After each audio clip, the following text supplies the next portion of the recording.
Greetings, YouTube. The Doctor is in. Dr. Urias Papers here, coming at you with another commentary on Dungeons and Dragons. And today we are going to talk about the spell Darkvision. We're going to look at the Legacy version. We're going to look at the 2024 version. We're going to compare and contrast. I'm going to tell you whether it's better. I'm going to give a grade for each one. And we're also going to use this opportunity to look at the rules behind what Darkvision can see through, what it can't see through, darkness, light, all of that stuff. But first, don't forget to hit that subscribe button. If you like this video, hit the like button. If you have any questions or comments, please leave a question or comment. And don't forget to hit that notification bell. All right, here is the Legacy version of Darkvision. I don't think I ever really even reviewed this spell. With the new version of Dungeons and Dragons, there are a lot of characters that have Darkvision, but when there are characters that don't have it, they have to have it. They really need it. You know, if you're going down a dark hallway and all of the monsters in the dungeon have Darkvision, like they do in, say, like Shadow Dark, this is Dungeons and Dragons, you know, having a light source because one player can't see without that light source can really hamper you. So it is important to give that person, whoever that is, Darkvision. So I'm going to give this one a solid B-. You know, as far as my rules go for spells, am I going to cast this every turn? You know, is it really worth it? No, not really. I'm gonna prepare this spell if I absolutely need it. Is it something that is integral to a build? No, it's not. But, you know, sometimes I like playing characters that don't have Darkvision, so it would be nice to have. Is it something that is going to really affect the party? It could. You know, and that's kind of why, if I go to some of these, that's why I give it a B-. Okay, so it's a second level spell, casting time of 1 action, no concentration, range of touch, verbal, somatic, material component.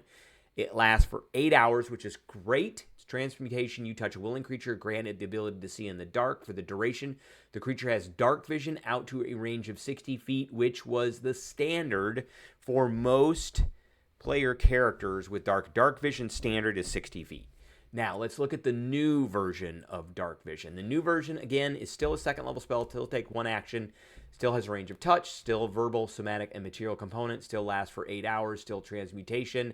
For the duration, a willing creature you touch has Darkvision with a range of 150 feet. So here is the big difference between these. This one, the Legacy version, gave a range of 60 feet, which if I were to cast this spell on a creature that had Darkvision already, it does nothing. It does absolutely nothing because the standard was 60 feet.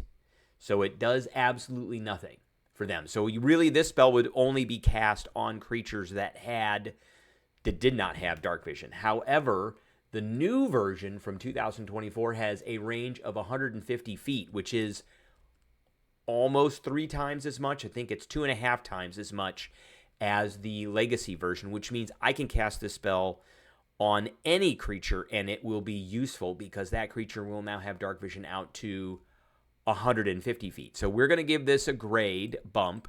We're going to give this a bump up to a B just because, am I going to cast this all the time? Probably more often than I would have cast the Legacy version, but not all the time. Is it integral to a build? No, it really isn't. Is it going to really change the dynamic of the party? Maybe, you know, probably more so than the earlier one. So that's why we're giving it a B. So what does this Darkvision mean? What does that all mean? So there's the vision and light section of the game, and it talks about obscured areas.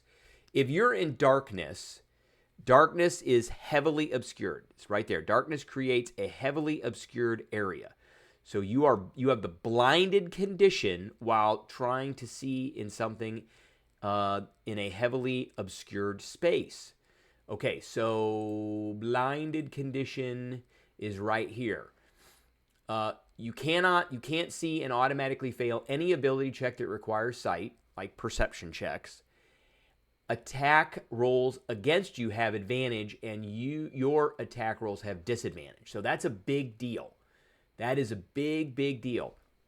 And then it goes through the different kinds of light, bright light, dim light, darkness. Now, Darkvision, if you have Darkvision, let's move this up a little bit. If you have dark vision, you can see in dim light within a specified range with the spell is 150 feet, as if it were bright light.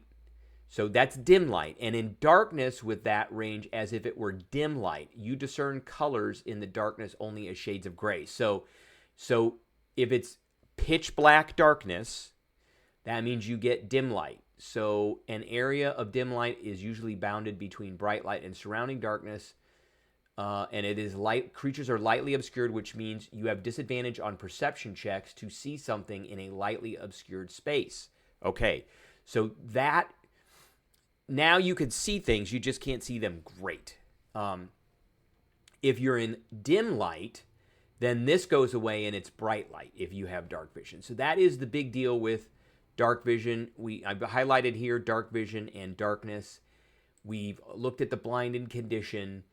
Now, this goes along with the hide action. So with the hide action, you try to conceal yourself. To do so, you must succeed on a DC 15 stealth check.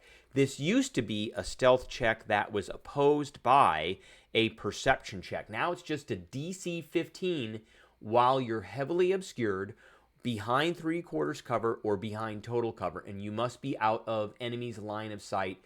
So if you're heavily obscured, they can't see you. You're out of the line of sight. If you're behind 3/4 cover or total cover, you're probably going to be out of sight. So if you can see a creature, you can discern it whether it can see you. On a successful check, you have the invisible condition. Okay? And that's right here. So you are not affected by any effect that requires the target to be seen. And attack rolls against you have disadvantage, and your attack rolls have advantage. So that's a big deal.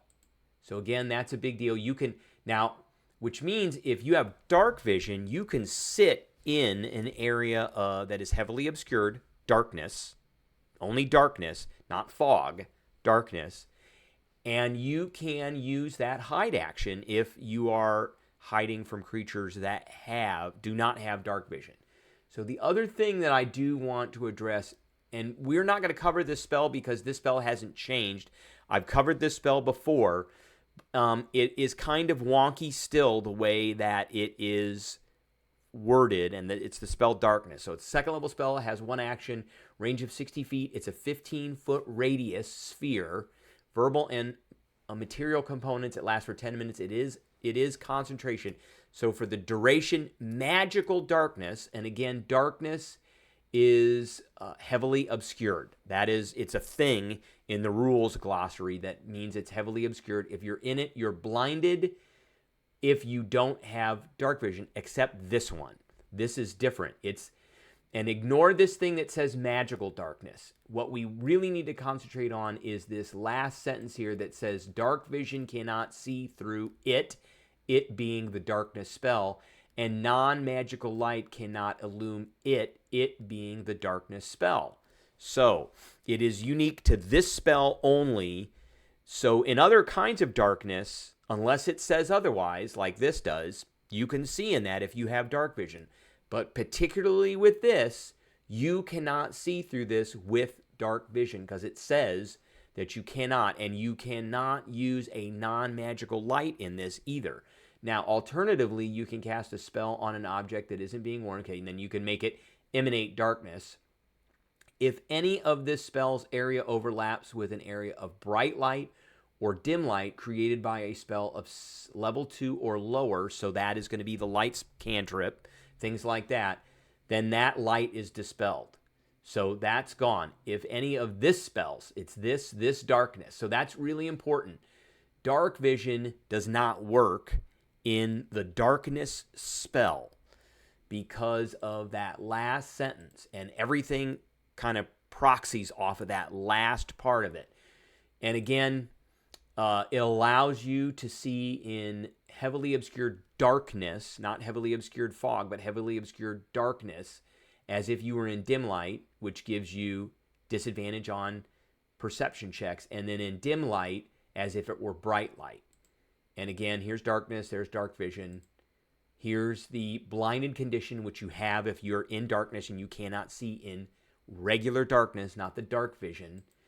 And then you can actually use the hide action to your advantage with some of this stuff too. All right, that is what I have for everybody today. Appreciate everybody tuning in, and I will catch everybody